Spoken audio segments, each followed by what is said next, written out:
नमस्कार, विंध्या टाइम्स में आपका स्वागत है। मध्य प्रदेश में जिस तरह से संक्रमण की रफ्तार बढ़ रही है, इसका असर परीक्षाओं पर बहुत ही तेजी से पड़ रहा है। पहले एमपीपीएससी की परीक्षाएं स्थगित की गई, इसके बाद एमपी बोर्ड की परीक्षाओं को 10वीं 12वीं की जून तक टाल दिया गया।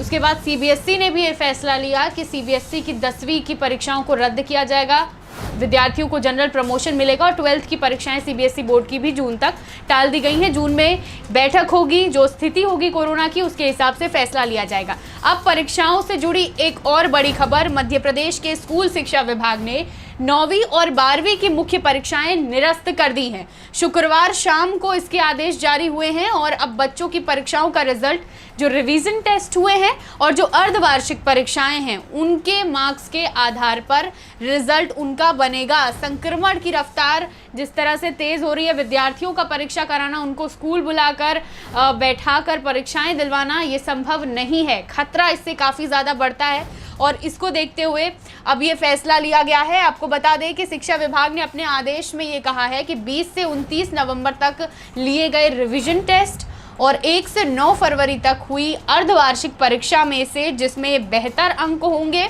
उसके आधार पर 30 अप्रैल तक रिजल्ट घोषित किया जाएगा। दोनों परीक्षाओं के लिए बेस्ट 5 के आधार पर रिजल्ट जारी किया जाएगा।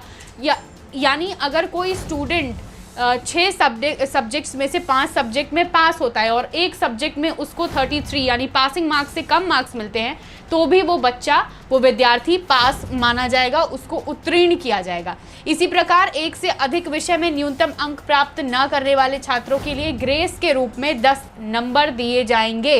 हालांकि यह अंक एक अधिक सब्जेक्ट में दिए जा सकते हैं।